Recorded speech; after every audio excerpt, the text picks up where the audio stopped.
Começa agora na Santa Cecília TV um programa super especial para falar de um assunto que a gente aborda pouco, mas que tem muito a ver com comportamento, com desenvolvimento humano, que é a parte de turismo. E turismo, para mim, comportamento tem tudo a ver. Vocês sabem que eu, como neurocientista, eu normalmente fico comentando e estimulo as pessoas, né, a conhecer, ter novas experiências. E para falar um pouquinho sobre esse assunto, a gente trouxe a especialista, o nome quando se trata de turismo, porque já foi secretária adjunta de turismo do estado de São Paulo, a Bianca. Eu normalmente pergunto o nome e sobrenome, né, das pessoas, mas teu sobrenome, quando a gente vai falar de turismo, o teu nome já foi aportuguesado, mas tem alguma coisa a ver com o italiano, esse Colepiccolo? Tem, é um sobrenome de origem italiana, Colepiccolo, mas aí foi abrasileirando, a gente vem dessa mistura bonita, né, e aí, assim, ficou a pronúncia, mas as letras. Seja bem-vinda ao programa. Primeiro que existe pessoas, assim, eu conheço pessoas que efetivamente se transformam depois de uma viagem, depois de conhecer efetivamente o turismo. E o turismo, para mim, que trabalho muito com desenvolvimento humano, é uma das características onde as pessoas saírem do seu ambiente e ter experiências novas, faz com que essas pessoas se transformem. Eu vejo muitas vezes no turismo a questão da política pública de as pessoas, assim, viajarem quase com obrigação. Para o operário, ele trabalha e tem lá um dia de férias, às vezes a gente vê até as pessoas comprando férias, então existe toda uma questão trabalhista, tal, em questão de férias, mas a opção, a possibilidade de viajar, em geral, da maioria das pessoas, é o turismo. Como a gente fazer com que as pessoas tenham consciência de que viajar é super importante e como as cidades, as regiões, tal, podem, principalmente aqui no Brasil, a gente vive na Baixada Santista, onde sempre fica a dúvida entre se é uma cidade portuária ou uma cidade turística. Como que definir essas coisas super importantes? Você que já foi do trade, né, do trade em todas as áreas, já presidiu várias entidades relacionadas ao turismo e também estava lá na responsabilidade da Secretaria Estadual. Como fazer as pessoas entenderem a importância de conhecer, de ter novas experiências? Ari, a gente está numa fase assim de turismo, colocando ele no lugar dele, que é uma política econômica. O que é turismo? Turismo é desenvolvimento econômico, é a forma mais fácil de distribuição de renda que existe, porque você pode empreender construindo um resort, você pode empreender fazendo um artesanato. Então, a gente está trazendo esse discurso econômico para o turismo de uma forma mais firme. Já tem, assim, alguma coisa de os grandes hotéis, os grandes restaurantes, tem cadastros. Quando o governo olha para o turismo, ele olha para esse trade, para esse pedaço, que são os grandes, né? E assim, o nosso esforço agora é que se olhe para todos, se olhe para o queijo artesanal, para a cerveja artesanal, se olhe para a pessoa da feirinha lá, da feira de artesanato, enfim, que inclua todo mundo na mesma economia. A gente está falando em economia criativa, né? Acima de tudo, economia criativa, quer dizer, é fazer as pessoas participarem. A gente tem, às vezes, aqui em Santos, a percepção de que, assim, uma cidade balneária, ou uma cidade que muitas vezes tinham pessoas com apartamentos de temporada, e ficava a ideia, assim, de que, esse pessoal atrapalha a cidade. O próprio santista raiz acaba vendo o turista como uma coisa ruim. E mal imagina que esse cara que tem um apartamento de temporada, ou essas pessoas que vêm para a cidade, movimentam bilhões na economia. E essa grana que entra no destino, que circula para todo mundo, mesmo que a pessoa não esteja diretamente ligada ao turismo. Então, é mais fácil, aí que eu quero chegar, é mais fácil ver a economia do porto, porque sai um número certinho lá, foram recolhidos tantos de impostos, tem tantos empregos ligados a isso, do que ver a economia do turismo, porque ainda é muito informal, é muito bagunçado mesmo. Por exemplo, o Airbnb, quantos apartamentos ou quantos quartos tem para turista em Santos ou em qualquer outra cidade? Nenhum secretário sabe dizer, porque a gente não tem esse número, ele é totalmente informal.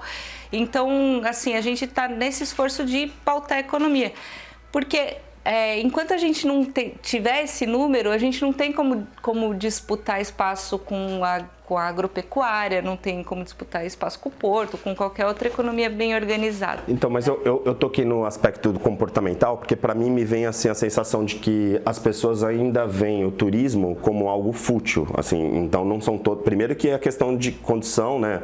Tem uma coisa que a gente fala lá da pirâmide de Maslow, quer dizer, você tem primeiro as necessidades mais primárias, a pessoa poder pagar suas contas direito para poder pensar em viajar. Mas, ao mesmo tempo, existem, às vezes, apelos ou atrativos, né, que nem aqui no litoral. De repente, você mora em Santos, você pode conhecer Vale do Ribeira, ou subir até Ilhabela, São Sebastião, tem praias maravilhosas e tal, e que, de repente, o investimento disso para a pessoa não é tão alto, sim, mas, ao mesmo tempo, para aquela economia é fundamental, né?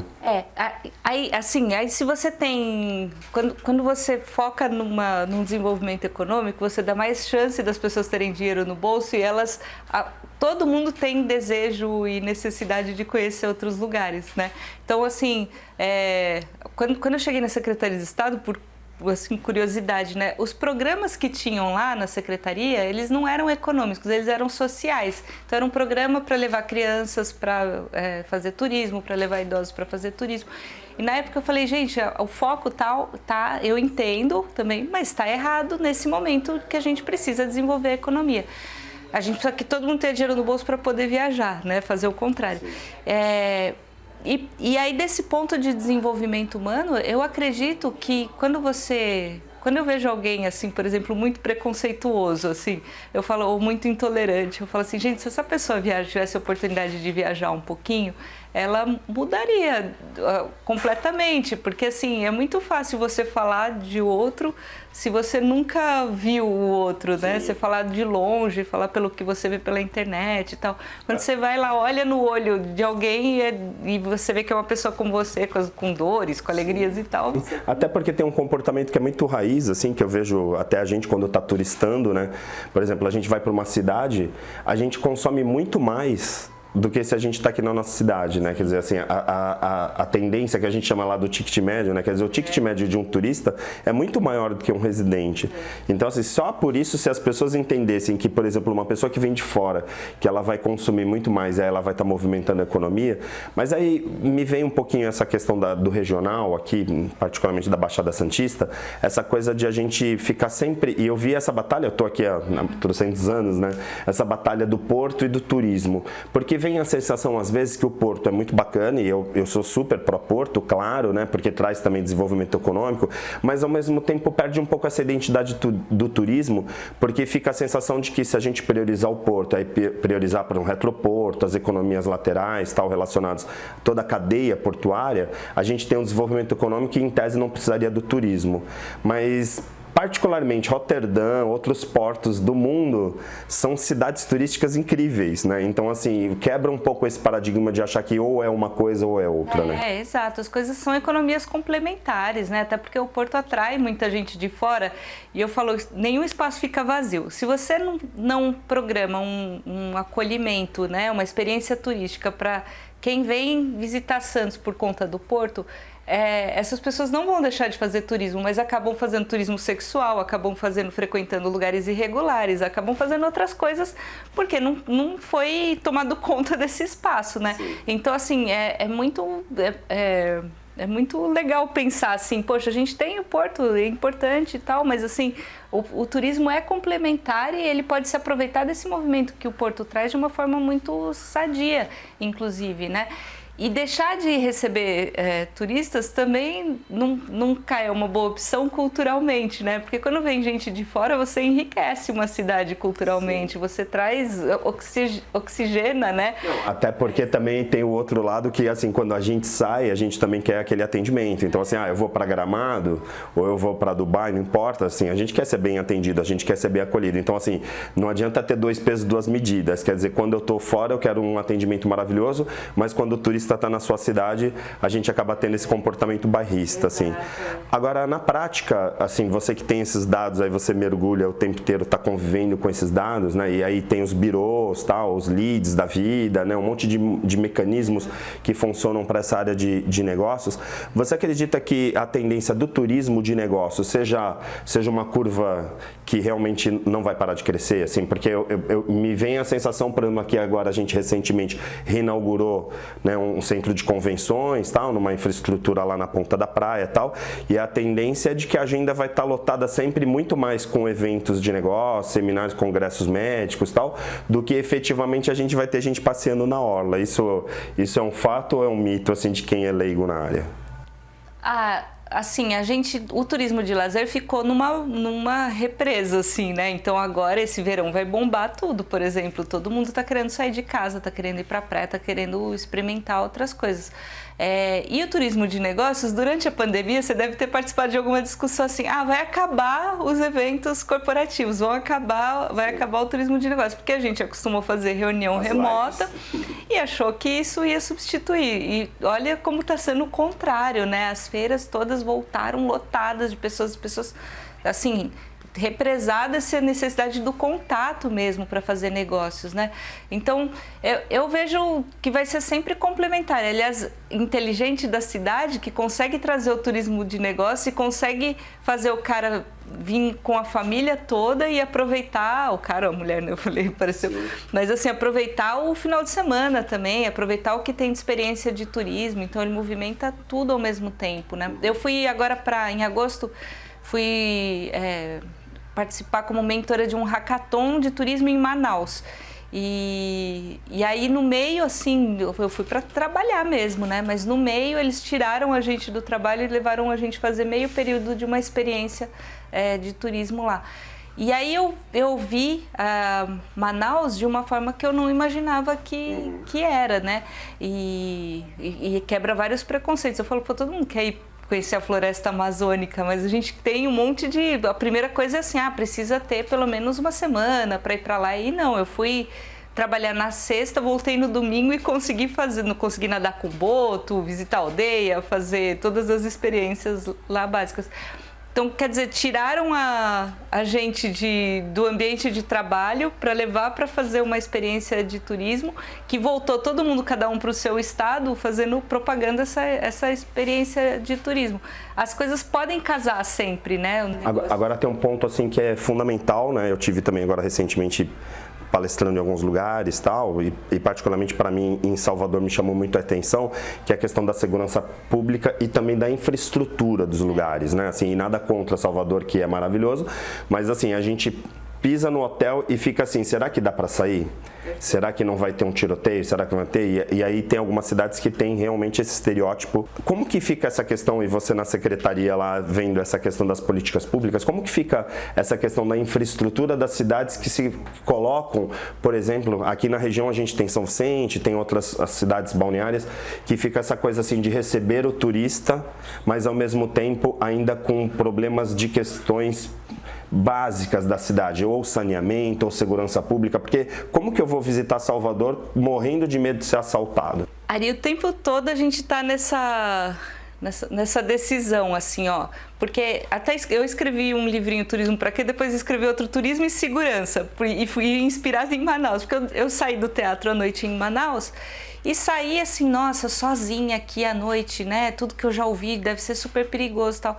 Aí eu saí na praça, tinha os guardas civis e tal, vi aquele monte de turista gringo andando para lá e para cá, clima de festa, me senti super segura, fui andando pro meu hotel a pé. No dia seguinte, quando eu cheguei no evento, todo mundo, nossa, mas é muito perigoso, né? Mas a minha sensação como turista foi uma sensação de segurança. Então, eu falo assim, olha, quer desenvolver o turismo? Você tem sim que escolher as áreas que os turistas frequentam e você tem que proporcionar a sensação de segurança. Tem que ter policiamento ostensivo, rua, né? Você tem que proporcionar a sensação.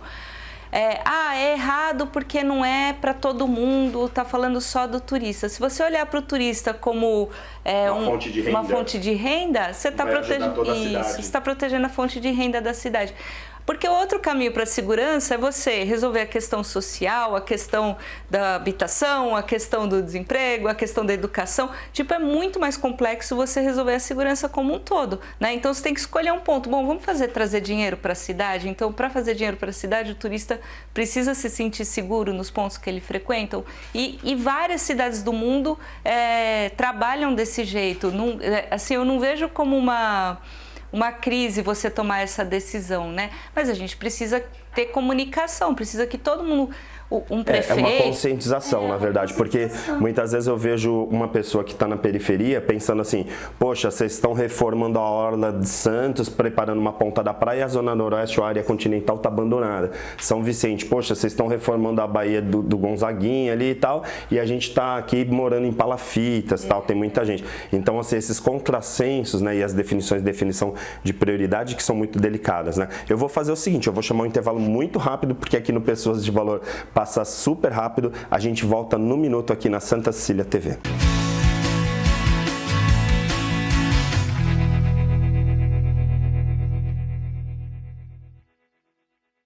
Sou Renise Gomes, coach e mentora de líderes.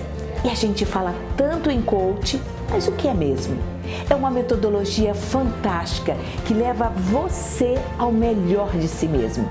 E a gente faz um trabalho individual, online, com sessões semanais, para você desenvolver as suas competências, para você ter clareza do seu objetivo, e nós apoiamos para que você chegue lá.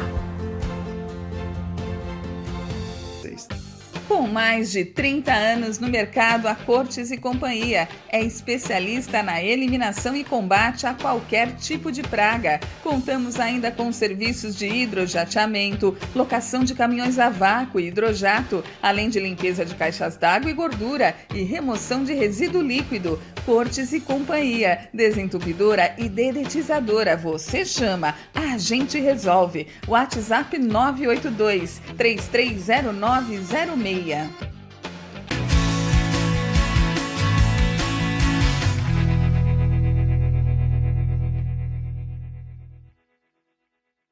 Estamos de volta aqui na Santa Cecília TV com Pessoas de Valor. Hoje a gente está entrevistando a mestre em turismo. A gente abordou pouquíssimas vezes no programa ao longo desses 4 anos sobre esse tema, mas é um tema super importante. E assim, como a gente está chegando agora à temporada, né, começaram os cruzeiros, né, então começando a vir navios e assim muda a cidade, né? A gente tem uma cidade, por exemplo, com não só a cidade, a região com 1,5 milhão de habitantes, e de repente a gente coloca um dobro de pessoas aqui porque vem para turistar e tudo mais.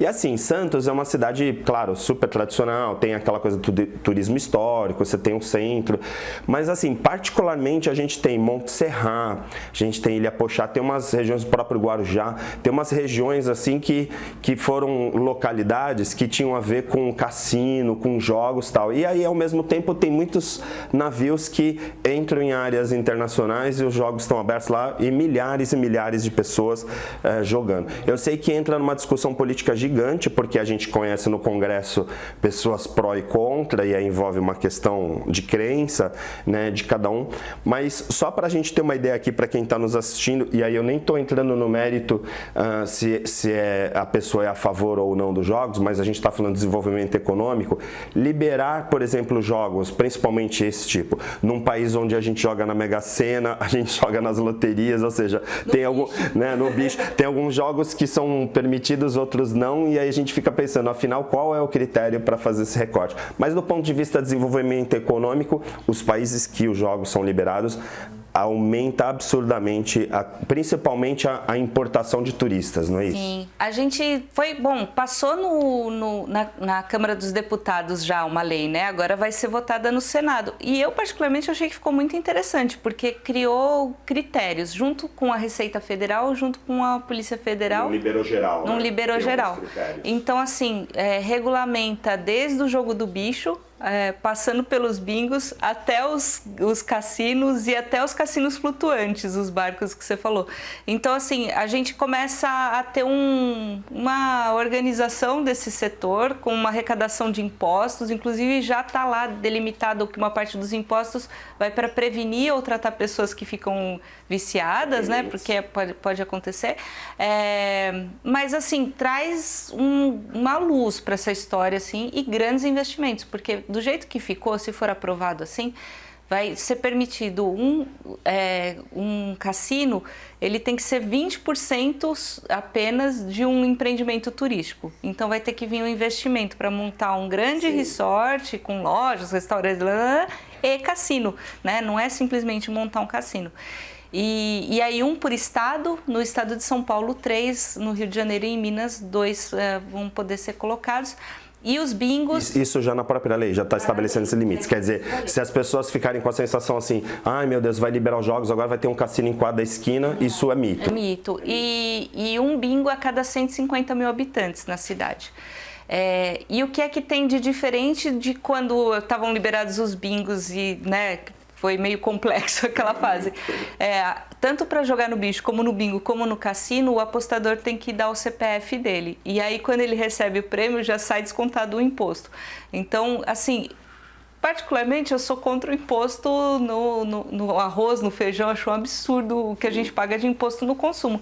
No jogo, ok, pagar imposto, porque ninguém precisa jogar, né? Você joga porque você está com dinheiro sobrando, porque você quer. Então, eu acho que é uma forma de aumentar a arrecadação para o país, para a cidade, e é uma forma também da gente atrair esses turistas internacionais e os brasileiros, né, que saem todos para jogar em todos os lugares do mundo. Você falou um pouquinho dessa questão dos navios, né? A gente tem aí uma quantidade muito grande, né? Tem Concais aí recebendo uma infinidade de cruzeiros e tal. E uma crítica que se faz muitas vezes ao turismo, que é assim, você tem uma quantidade de pessoas que vêm para cá, embarque e o porto de negócios também, que as pessoas vêm para cá, usam a cidade, mas acabam não usufruindo da cidade. Então, por exemplo, elas embarcam no navio, vão embora, pessoas de várias partes do país, navegam, consomem no alto mar, depois voltam e vão para suas casas, e as cidades do receptivo, ou seja, uma cidade como Santos, que tem o porto, ou outras cidades litoral afora, acabam não usufruindo. Isso também não tem uma questão de estratégia, de falar assim, olha, eu vou priorizar isso aqui para poder criar uma infraestrutura de receptivo para as pessoas poderem também usufruir um pouquinho. O erro é total da cidade nesse ponto. Eu fui secretária de Desenvolvimento Econômico e Turismo em Ilhabela. E assim, o receptivo de navio lá, a gente monta como se fosse um shopping, assim, o turista desce do navio... Para gastar lá. Ele desce do navio, já tem todas as opções de passeios que tem ali, todo mundo já vende de forma organizada, ninguém aborda o turista para não ficar uma coisa feia, mas ele é incentivado a conhecer os atrativos de Ilhabela, contratando pessoas de Ilhabela. Então, até quando veio a pandemia, foi ter que ligar, eu estava secretária em 2020, ligar e falar assim, olha, o navio não vai, os passageiros não vão poder desembarcar aqui, porque a gente está com medo do Covid.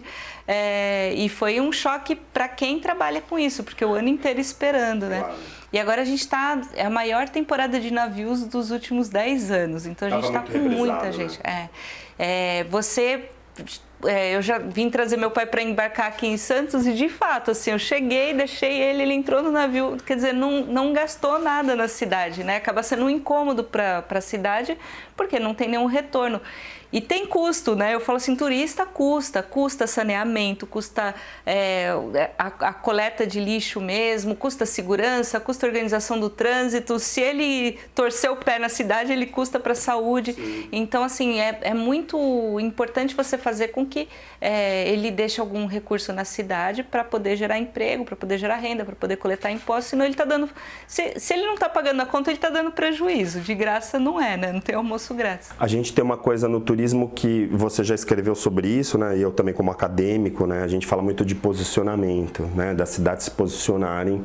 Então, por exemplo, você tem a Baixada Santista e aí Santos em particular, que é a metrópole, essa coisa do porto e a da definição do turismo, talvez o turismo de negócios funcionando um pouquinho mais forte nos últimos anos, tal. Como você, como especialista na área, vê, né, principalmente aqui a gente tem uma audiência muito grande na Baixada Santista por causa da Santa Cecília TV, como que você vê o posicionamento de Santos como metrópole e da região aqui? Porque a gente já teve, por exemplo, um ex-prefeito daqui, que foi o Márcio França, que foi secretário de turismo, tal. Então a gente tem um vínculo com o turismo, de certa forma, Valverde, né? A gente tem essas ligações políticas com a cidade, com a região. Agora a gente elegeu alguns deputados federais daqui, né? E elegemos o prefeito e tal. Como que você vê essa questão? Porque vem verba Haddad para as cidades, tal, tem uma infraestrutura, em geral a gente acaba vendo placa de sinalização, tal. Como posicionar, na sua visão, agora fica a dica da consultora, né, para a nossa região da Baixada Santista, para quem está nos assistindo, dizer assim, poxa, o que está faltando para Santos assumir definitivamente que a gente nasceu também para isso, que a gente é gente grande nesse segmento? mas não é culpa de Santos. Aí é uma coisa bem legal de se pensar assim. A gente vem de uma política pública de turismo praticamente inexistente. Ela não existia para o governo federal, ela não existia para o estado de São Paulo. Como eu te falei, eu cheguei lá na Secretaria de Turismo, o que fazia era o Roda São Paulo, não era uma coisa de vamos desenvolver economicamente. Vinha o dinheiro do DAD, não é só Santos, não, toda a cidade, o que fazia? Asfaltava algum lugar, reformava a rodoviária, nunca se olhou para o DAD e assim, nossa, agora sim, agora está sendo feito. O Vinícius Lumertz fez um bom papel na secretaria. O que é que a gente vai fazer com esse dinheiro que de fato vai trazer retorno em quantidade de turistas ou em quantidade de faturamento do turismo? Não existia esse pensamento, então era todo mundo meio levando o turismo no oba-oba, os cargos de turismo ainda, infelizmente, até hoje acabam sendo só loteados.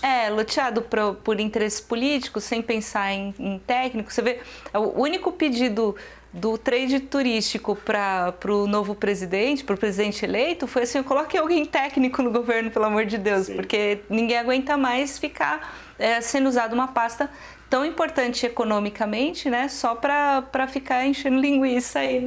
Você tem uma origem, já foi secretária, inclusive, numa ilha.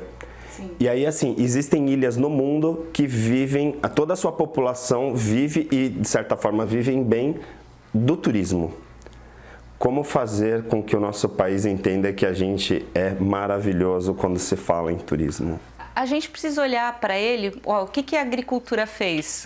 Ela juntou o grupo dos agricultores, colocaram quais eram as pautas, mostraram para o país, através de muita mídia, muita imprensa, de que era um setor econômico importante, até que nós, população que não temos nada a ver, a gente começou a entender, nossa, é muito importante. Então hoje, quando vem... Hoje o Brasil é agro, né? E aí falta falar assim, o Brasil é turismo também, né? Nesse sentido. Quando vem um incentivo do governo para o agro, ninguém reclama, fala, não, é importante mesmo. Agora, no turismo, as pessoas falam assim, não, mas você não pode, por exemplo, Ilhabela, que eu estava secretária, tem uma discussão enorme lá, porque não cabe a quantidade de carros que querem colocar dentro de Ilhabela. Sim, sim.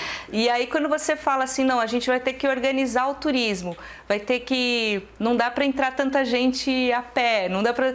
Quando você fala isso assim, mas aí você mistura a questão do lazer, né, que é um direito do cidadão, com o turismo, que é uma atividade econômica.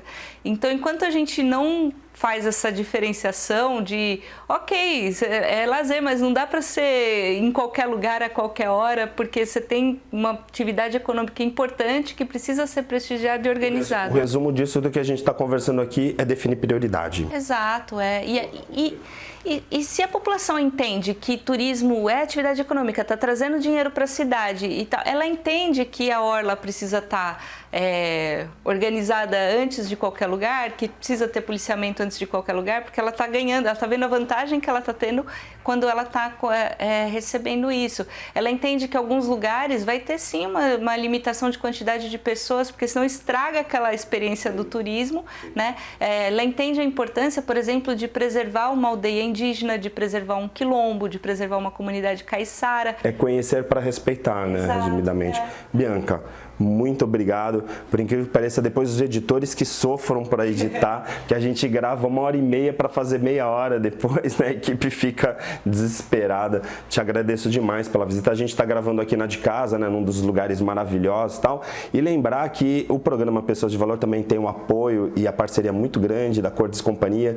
Nessa época do ano você tem que trabalhar com limpeza de caixa d'água, caixa de gordura, detetização e tal, para você deixar a higiene da sua casa, do seu prédio, principalmente para quem é síndico. Procura lá a Cortes Companhia, fala que assistiu no Pessoas de Valor, dá uma força lá pra gente, eu tenho certeza que você vai ser super atendido pela equipe, tá bom? Fica com a programação da Santa Cecília TV e hoje a gente fala um pouquinho sobre turismo aqui com a nossa queridíssima Bianca. Obrigado mais uma vez, tá bom? Muito obrigada, delícia de conversa, obrigada mesmo. Valeu.